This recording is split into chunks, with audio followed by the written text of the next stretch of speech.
السلام علیکم۔ بسم اللہ الرحمن الرحیم۔ دنیا کی پہلی شادی کس طرح ہوئی تھی؟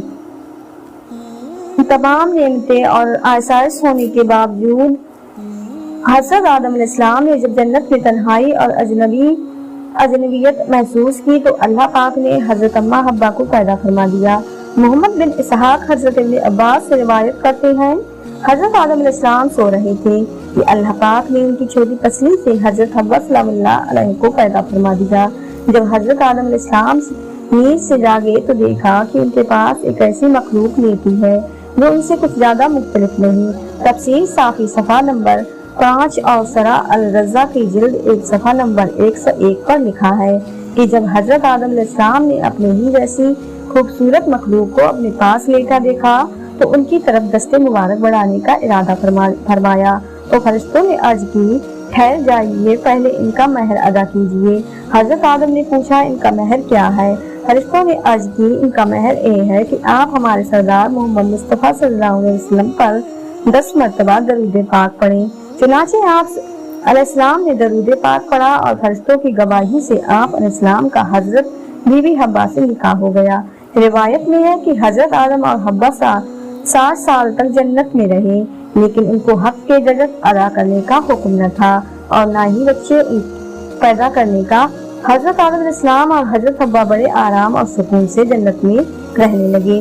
اسی عرصے میں دونوں پر جنت کے کسی بھی حصے میں جانے پر پابندی نہ تھی سوائے شجر ممنوعہ کے۔ شیطان اب ان دونوں کا کھلا دشمن تھا اور اپنی سزا کا بدلہ لینے کے لیے بے قرار بھی۔ ان کی شدید خواہش تھی کہ اللہ کے حکم کی خلاف ورزی کریں۔ شیطان نے ان دونوں کے دلوں میں وسوسے ڈالے تاکہ ان کی شرمگاہ جو ایک دوسرے سے خوشی تھی وہ بے پردہ ہو جائے۔ حضرت آدم علیہ السلام اور حضرت حوا کے لباس کے متعلق یہاں پر 2 طرح کی روایت ہیں۔ ایک روایت تو یہ ملتی ہے کہ جنت میں ان دونوں کا لباس بھی جنتی تھا جس میں ان دونوں کے سروں پر تاج بھی تھا، جبکہ دوسری روایت کے مطابق ان کے جسم جنتی درختوں کے پتوں سے ڈھکے تھے جن سے ان کے سطر ایک دوسرے سے پوشیدہ تھے۔ اب شیطان روز ان کے دلوں میں وسوسے ڈالتا اور ایک دن کہنے لگا، تمہارے رب نے تم دونوں کو اس درخت سے اس لیے منع فرمایا کہ کہیں یہ پھل کھا کر تم دونوں فرشتے نہ ہو جاؤ، کہیں ہمیشہ زندہ رہنے والوں میں نہ ہو جاؤ۔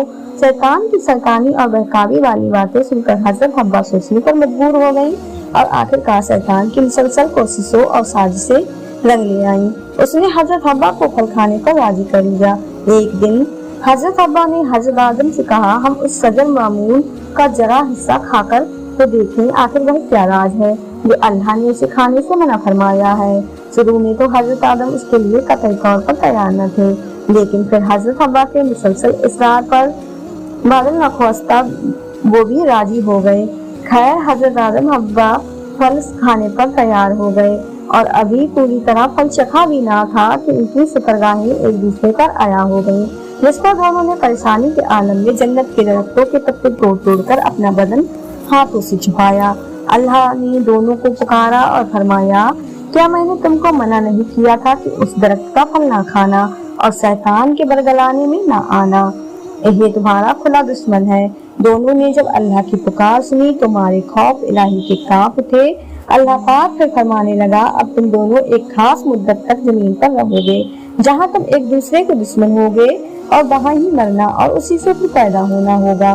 پھر دونوں کو زمین کی طرف روانہ کر دیا گیا۔ روایت ہے کہ حضرت آدم ہند جبکہ حضرت حوا کو جدہ میں اتارا گیا۔ دونوں ایک دوسرے کو ڈھونڈنے لگے لیکن ایک دوسرے کو ڈھونڈ نہ پائے۔ حضرت سعدی لکھتے ہیں کہ حضرت آدم جب ہند میں اترے تو ان کے پاس حضرہ اود اور جنت کے درختوں کے پتے بھی تھے جن کو انہوں نے زمین پر پھیلا دیا۔ حضرت ابن عباس سے مروی ہے کہ حضرت جبرائیل حضرت آدم کے پاس آئے اور گندم کے ساتھ دانے بھی لائے۔ حضرت آدم نے پوچھا، یہ کیا ہے؟ عرض کیا، یہ اس درخت کا پھل ہے جس سے آپ کو روکا گیا تھا لیکن آپ نے تناؤ کیا۔ فرمایا، تو اب میں اس کا کیا کروں؟ عرض کیا، اس کو زمین میں بو دیجیے۔ حضرت آدم ایک طویل عرصے تک اللہ کی بارگاہ میں روتے رہے۔ ایک دن اللہ پاک حضرت آدم کی گریہ جاری پر رحم آیا تو اللہ نے حضرت جبرائیل کو بھیجا کہ آدم کو معافی کی خوشخبری سنا دو۔ حضرت آدم علیہ السلام خوشی سے سرسار بارگاہ خداوندی میں سروس جود ہو کر شکر بجا لائے۔ پھر حضرت جبرائیل انہیں لے کر مکہ آئے۔